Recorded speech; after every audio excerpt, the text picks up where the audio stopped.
விஜய் நீங்க ஏன் மீடியா பண்ணி பெருசா கிளப்புறிய அவனை இப்ப எப்பவுமே பேசாதாலும் உங்க அத்தன் இன்னைக்கு வந்து பேசிட்டு இருக்க அவனை பேசிட்டு இருக்கேன். நீங்க கேப்டனை மட்டும்தான் கேட்கணும். விஜய் செய்யறான் அவனை பத்தி எங்களுக்கு கேட்க கூடாது.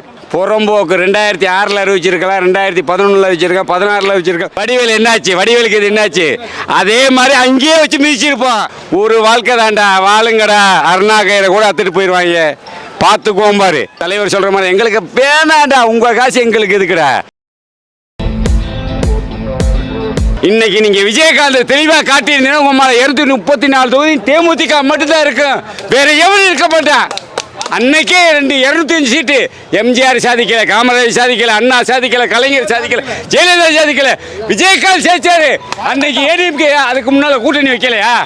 எத்தனை கட்சி கூட்டணி வச்சுச்சு? வச்சு என்ன பண்ணிய? 234 205 தொகுதி ஜெயிச்சது தேமுதிக கூட்டணியில தான். இன்னைக்கு தனியாக விட்டுறது 234 தொகுதி தேமுதிக மட்டும்தான், வேற எவனும் கிடையாது. மீடியாக்காரனா சேர்ந்து அழிச்சு புட்டியில அந்தால குடியாரன் அடிக்கிறான், உதைக்கிறான். இப்படியே அழிச்சிட்டீங்களே நீங்களாம். என்னையா மனுஷங்க நீங்க? எத்தனை நாளைக்கு வாழ போறிய? வாழுங்க பார்ப்போம். நாங்களாம் போகிறோம். கடவுள் கொடுத்த ஒரே வாழ்க்கை தானே, வாழ்ந்தே பார்ப்போம். எங்கள் தலைவர் ஒரு வாழ்க்கை தாண்டா, வாழுங்கடா, அருணா கயிறை கூட அத்துட்டு போயிடுவாங்க. பார்த்துக்குவோம் பாரு. இப்போவும் சொல்கிறேன், மீடியாக்காரன் தெளிவாக பண்ணுங்க. இப்போ இந்த 2026 எலெக்ஷனில் பிரபாகரன் 2024 பிரபாகரன் விருதுநகர் தொகுதியில் எம்பி எலெக்ஷன் ஜெயிச்சாலு. இதே மீடியாக்காரன் தான் தோக்க வச்சிய. 2026 விருதுநகர் 6 தொகுதியிலையும் தேமுதிக போட்டிடும். 6 தொகுதியிலையும் தேமுதிக போட்டிடும். அதில் ஒரு தொகுதி பிரபாகரன் தொகுதி. 6 தொகுதியும் பிரபாகரன் ஜெயிக்கணும். எங்கள் தலைவர் சொல்கிற மாதிரி எங்களுக்கு வேணாண்டா, உங்கள் காசு எங்களுக்கு எதுக்குடா? என் காசே பத்தலை என் மக்களுக்கு செய்கிறதுக்கு. 2015 அவர் பிறந்த நாளைக்கு அறிவிக்கிறாரு. இன்னைக்கு பிறக்கிற பெண் குழந்தைகளுக்கு தலைக்கு 10,000 LIC பாலிசி எடுத்து கொடுப்பேன். அது வளர்ந்து காலகட்டத்தில் கல்யாணத்துக்கு 2 லட்சம் ஆகும். அன்னைக்கு 7,000 எடுத்து கொடுத்தாரு கார்டு, உறுப்பினர் கார்டு நடிகர் சங்கத்தில். இன்னைக்கு அது 10 லட்சம். எந்த புறம்போக்கு செஞ்சான்? விஜய் சொல்கிறான்னு. விஜய் நீங்கள் ஏன் மீடியா பண்ணி பெருசாக கிளப்புறிய அவனை? அவெல்லாம் ஆளே கிடையாது எங்களுக்கு. அவனையே நீங்கள் கிளப்புறிய. விஜயகாந்த் மட்டும் யோசிங்க, விஜய் யோசிக்காது. நீங்கள் மீடியாக்காரன் கிளப்பி விட்டுறிய. விஜய் பேசியிருக்கான் அண்ணன், அது மாநாட்டில் பேசியிருக்கணும், 2006 பேசியிருக்கணும், 2011 பேசியிருக்கணும், 2016 பேசியிருக்கணும், 2021 பேசியிருக்கணும், 2023 அவர் உடல்நிலை முடக்கம் படும் போது அதை பேசியிருக்கணும். இப்போ எப்பவுமே பேசாதாலும் உங்கள் அத்தன் இன்னைக்கு வந்து பேசிட்டு இருக்கேன், அவனை பேசிட்டு இருக்கேன். நீங்கள் அதெல்லாம் இப்போ எதுவா அவனை பற்றி எங்கள்கிட்ட கேட்காது. கேப்டன் ரசிகர்கிட்ட விஜயை பற்றி கேட்காதிய. இதான் லாஸ்ட் மீடியாவாக இருக்கட்டும். விஜயை பற்றி கேப்டன் மீடியாவில் கேட்காதிய. கேட்டீங்கன்னா இப்போ மீடியாவை மொத்தத்தை வச்சுருவோம். நாங்கள் மாறிவோம்யா, கேப்டன் மாறிவோம்யா, மொத்த மீடியாவை. நீ எங்கேயும் வேணாலும் போய் யூடியூப்பாரு, மயிலாரு, எல்லாத்தையும் நாங்கள் கேப்டனை மட்டும்தான் கேட்கணும். விஜய் செய்கிறான் அவனை பற்றி எங்களுக்கு கேட்கக்கூடாது. கேப்டனை மட்டும் கேளுங்க. கேப்டனுக்கு மட்டும்தான் எங்கள் அர்த்தம். அவன் எங்கள்கிட்ட பேசாது. அவன் பேசுறான், அவன் பேசிட்டு போறான், அவன் வாழ்க்கைக்கு பேசுறான், அவன் பேசிட்டு போறான். எங்கள்கிட்ட கேட்காதே அவனை பத்தி. எங்கள்கிட்ட கேட்காதே, எங்கள்கிட்ட கேட்க கூடாது. எங்கள்கிட்ட கேட்கறது கேப்டனை மட்டும் தான் கேட்கணும். விஜயை பத்தி கேட்கவே கூடாது எங்கள்கிட்ட. அவன் ஒரு அக்யூஸ்ட். விஜய் பக்கா அக்யூஸ்ட். புறம் 6 மணிக்கு மேலே வந்துட்டு ஓடாது. அது நல்ல வயது நார வாயிங்கிற மாதிரி. 6 மணிக்கு மேலே அந்த புறம்போக்கை எவனும் பார்க்க முடியாது. 6 மணிக்கு முன்னாலேயே பார்க்க முடியாது. அப்புறம் 6 மணிக்கு மேலே எப்படி பார்த்து? அதைத்தான் நானும் சொல்கிறேன். மீடியாக்காரன் சொல்லி நான் என்ன சொல்கிறேன், மீடியாக்காரன் விஜயை பற்றி எங்கள்கிட்ட கேட்காதியே. அவன் நீ கேட்டதே பேசுகிறான், நீ கேட்காத. மீடியாக்காரன் கேட்காத, நான் பேச மாட்டேன். என் தலைவனை மட்டும் கேளு. எத்தனை 234 இல்லை, கேரளா கூட நான் 10 தொகுதி சேர்த்து வச்சுருக்கேன். 244 தொகுதி. அதை கேளு. கேப்டனை பற்றி கேளு. நான் சொல்கிறேன், விஜயை பற்றி தேமுதிக தொண்டர்கிட்ட கேட்காத, விஜயகாந்த் ரசிகர்கிட்ட கேட்காத, விஜயகாந்த் தீவிரவாதிகிட்ட கேட்காத. அவன் பேசினான்னா விக்கிரவாண்டியில் மாநாடு போடுறப்போ விஜயகாந்த் பேசியிருக்கலாம்ல, ஏன் பேசலை?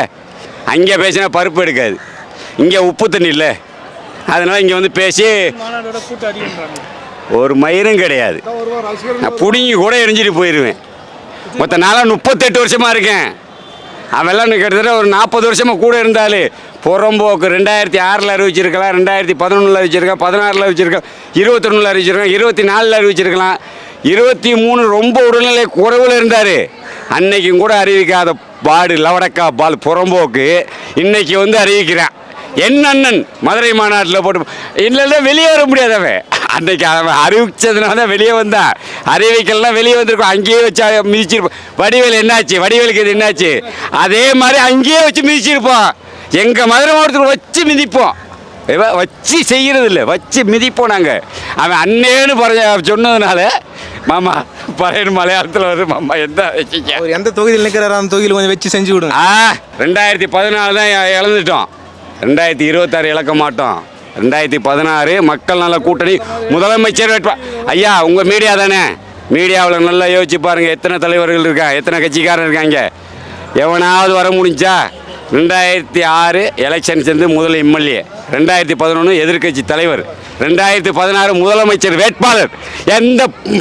எந்த ஆளுக்கும் கிடைக்காத ஒரு வாய்ப்பு அவனுக்கு கிடைச்சிச்சு. 2014 முதலமைச்சர்.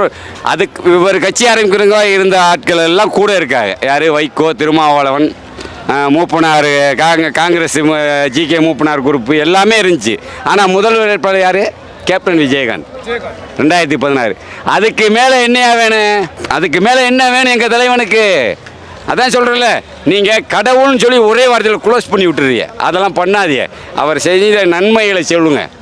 காமராஜர் முதலமைச்சர், அவர் அரசியலில் வந்து தான் இலவச மருத்துவமனை கொடுத்தாரு. அதுக்கப்புறம் அண்ணாதுரை முதலமைச்சர், இலவச மருத்துவம் அண்ணாதுரை அரசியலுக்கு வந்து தான் கொடுத்தாரு.